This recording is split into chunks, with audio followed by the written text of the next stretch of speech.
Hello and welcome to the Voice of Iron, and in this session, I'll be reading and ranting about the Stalker Assault Battlemech.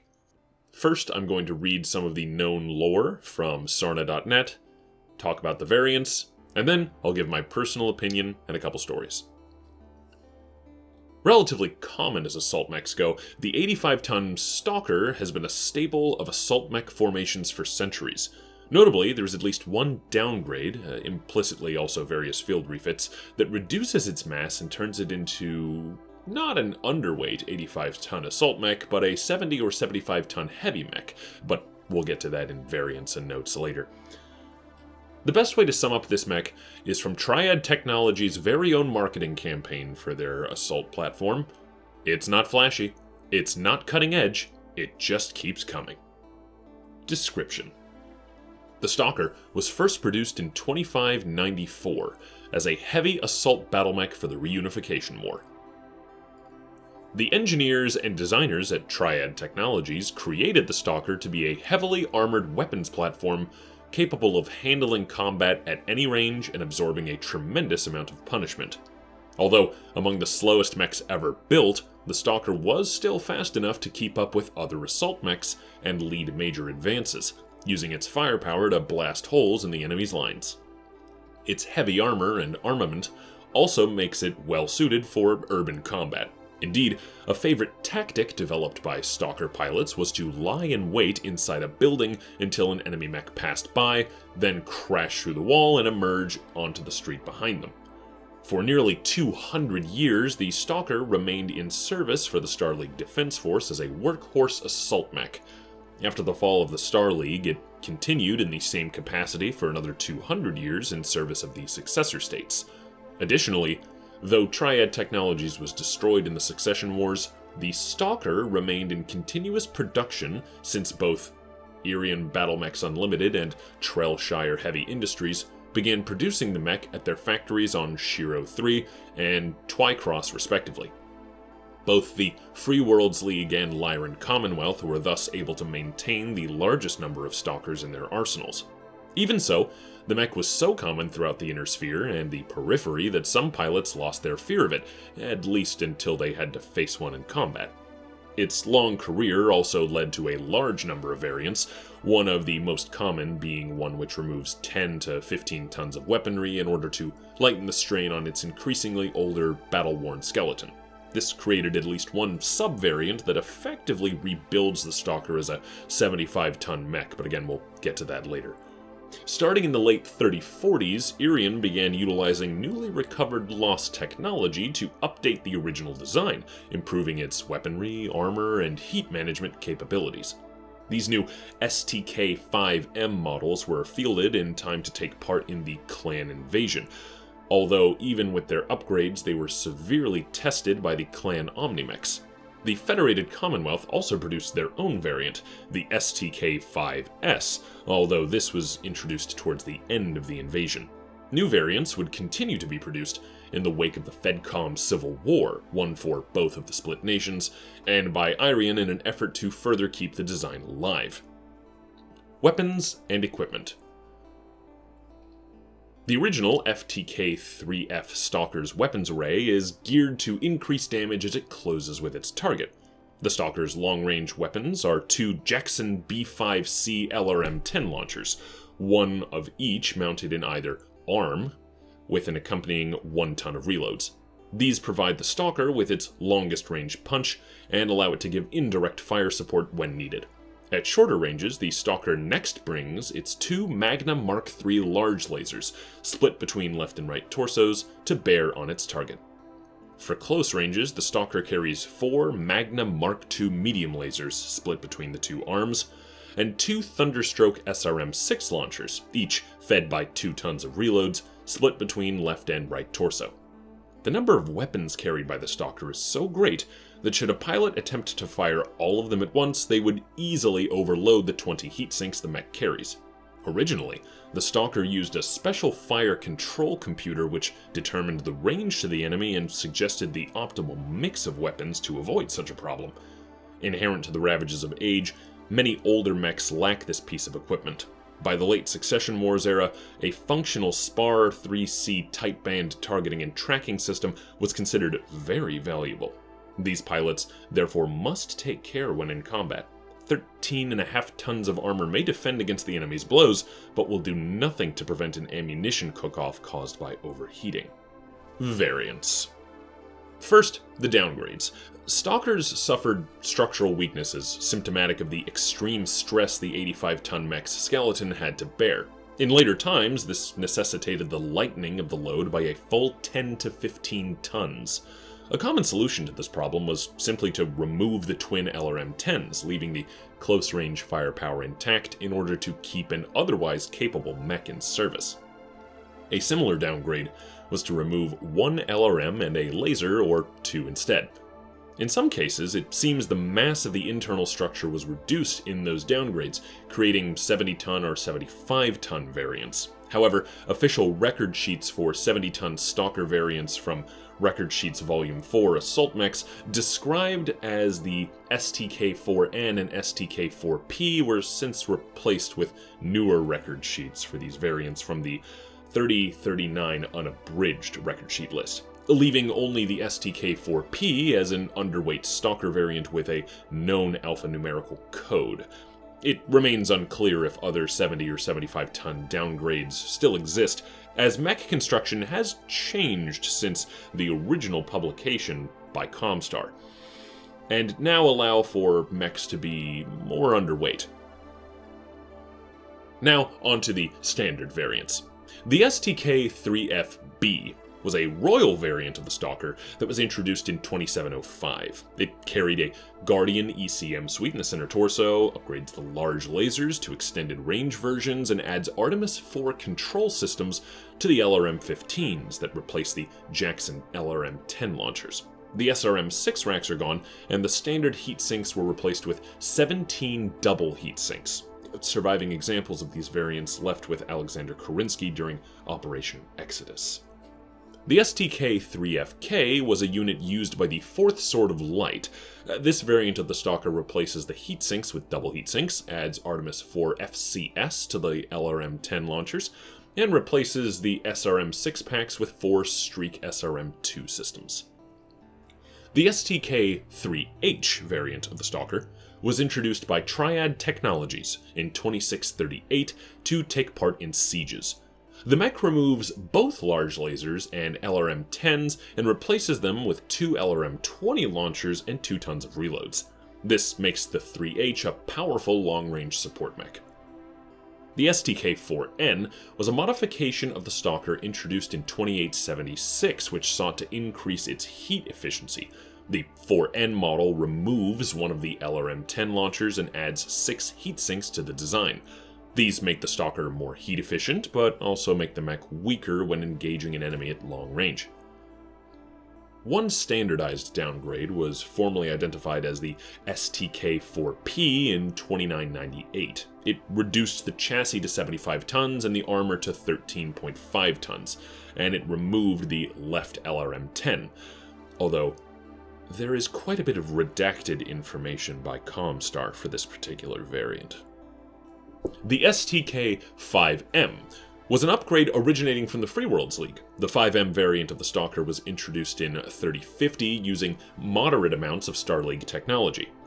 Most of the weaponry was retained, but both large lasers were removed for a single diverse optics Sunbeam ER large laser placed in the mech's center line, and an octagon missile magnet NARC missile beacon in the left torso, accompanied by 2 tons of reloads, allowing the Stalker to tag enemy units with a homing beacon and direct friendly missile fire onto them.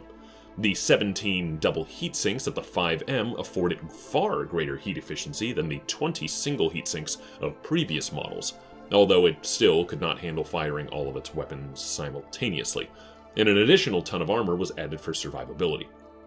Other changes include the use of proprietary components, such as an Irian EAR communication system, Rice 456 armor, and Irian chassis Class 30, and an Irian chassis Class 30.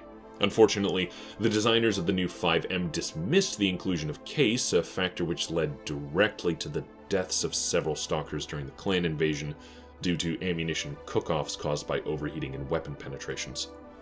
The STK-5S, outfitted with the relatively recently rediscovered Star League technology of around 3050, the FedCom 5S can be characterized primarily by its tendency to overheat. The designers behind this variant took the simple expedient of upgrading its engine and firepower without taking heat buildup into consideration. The mech has had its engine replaced with an XL engine, and the large lasers have been removed and replaced with 2 Thunderbolt 12 large pulse lasers. For protection against ammunition explosions, case has been added to both side torsos, and a Deepris Swarm Shot anti-missile system has been added for protection against incoming missiles.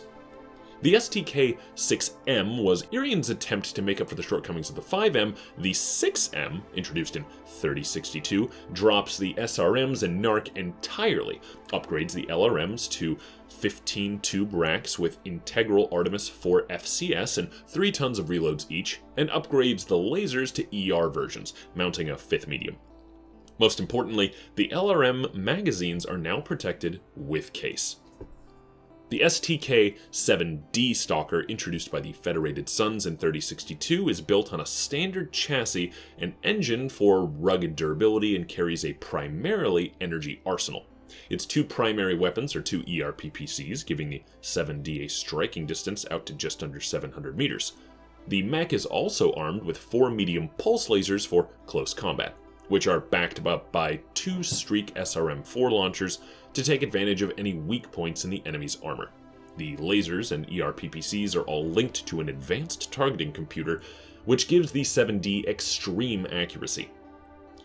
The STK-7C3BS, which is, as a personal note, one of the longest variant names for any mech I've ever seen, used several experimental systems when it was produced in 3075. Its main armament is a pair of ERPPCs supplemented by a pair of MML5s and 4 medium pulse lasers.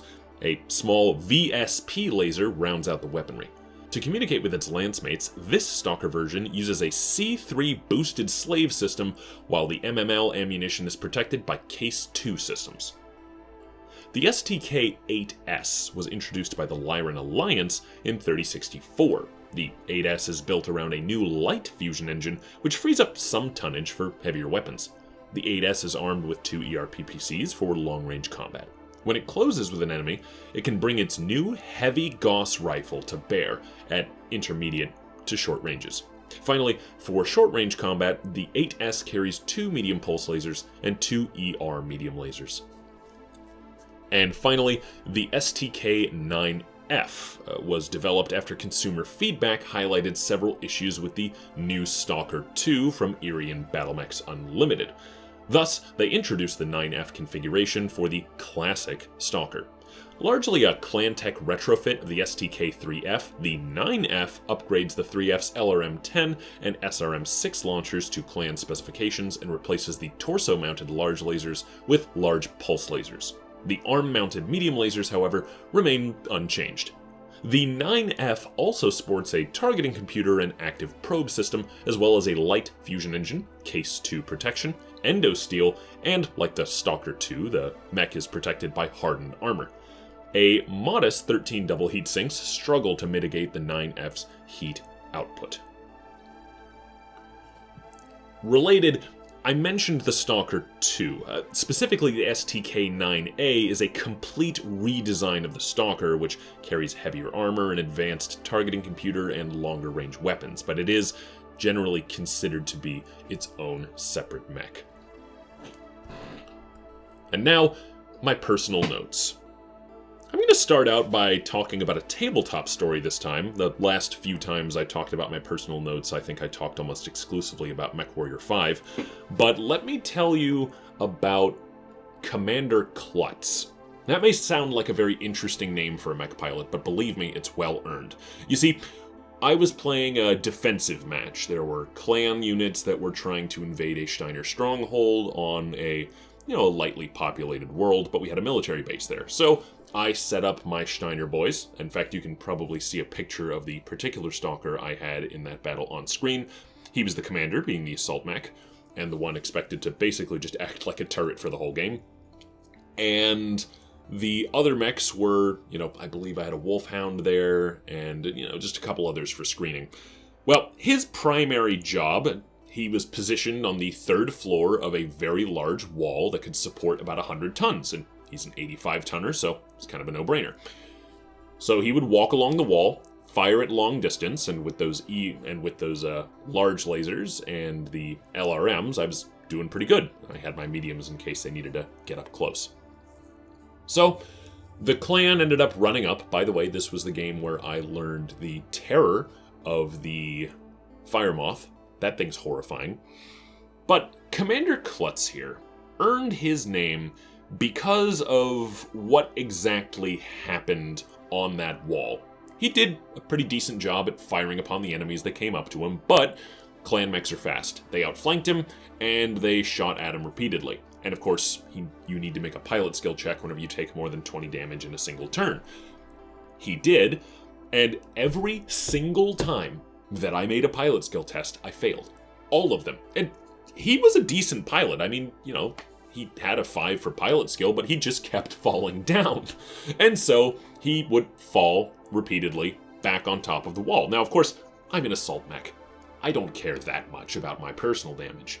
So I would just get back up and keep firing. But one thing that I did not know, and my opponent and I had to look this up in the rulebook, every time you fall and you're standing on a structure, the structure takes damage. And more important than that, the more damage a structure takes, the less weight it can hold. By the time Commander Klutz's Stalker fell the 3rd time, it had damaged the structure so much that it could no longer support the 85-ton assault mech that was standing on it, and it crumbled. He fell through 3 stories worth of reinforced wall, and as the mech hit the ground, I failed my pilot skill check to stay awake. Yes, he fell over enough times to knock himself out and collapse a building in the process. And that's why his name is Commander Klutz. I love him.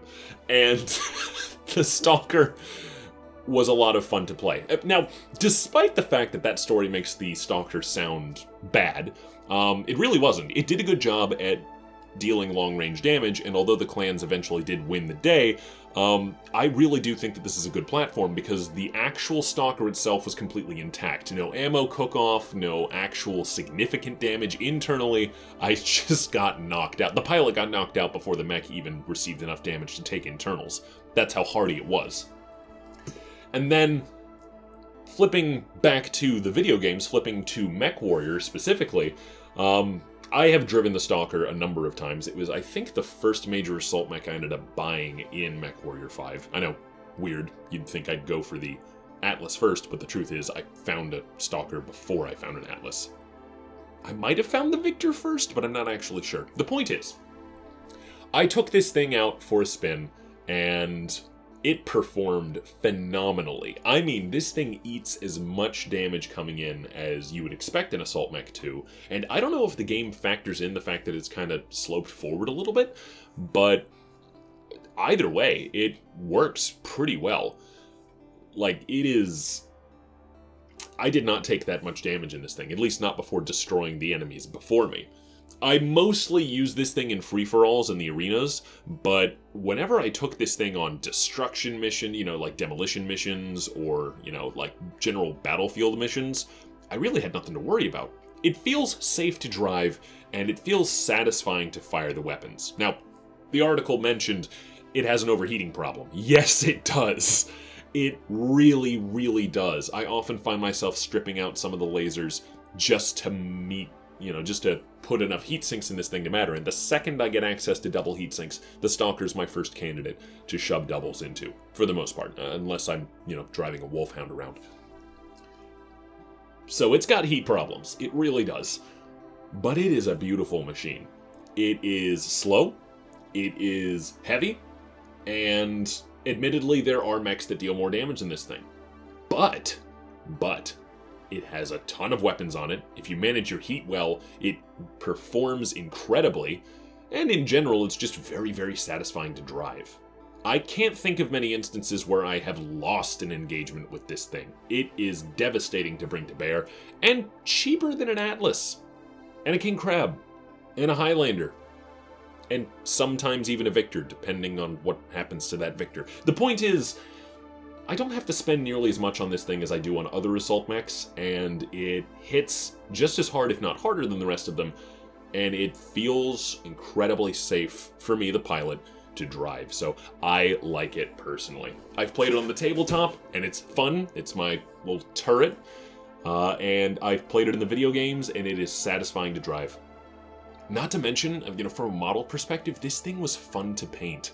I love that the side panels open up, or rather that, they have that open, I don't want to call it an animation, but pose, so that the rockets are prepared, and the arms look thick. The arms look like something that you would see on a piece of military hardware. I don't talk about this too much, but as much as, big stompy mech in a humanoid frame looks good, I think one of the things that makes MechWarrior and Battletech so interesting is the fact that they take kind of this semi-realistic approach, well, this kind of harder sci-fi approach to it, and they're like, okay, well, what would a military platform look like if it was, if Myanmar made walking machines viable?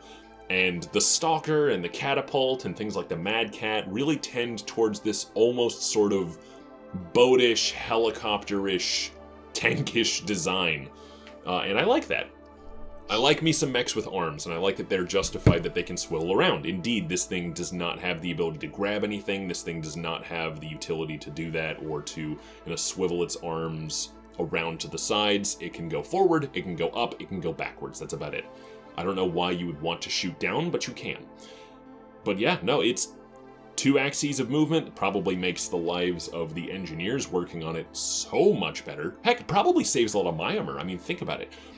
The only thing I can see on this design that necessitates Myanmar is the legs. The rest of it could probably use relatively conventional motors. So that probably saves a ton of money and time. I wonder if that's why it's cheaper in MechWarrior 5. Anyway, in short, I like the Stalker. It's a good machine. It is rugged, reliable, and just to reiterate the original campaign slogan that Triad Technologies originally came up with in lore for this thing. It's not flashy, it's not the cutting edge, it just keeps coming. Anyway, that concludes today's reading and rant, and thank you for listening to my voice.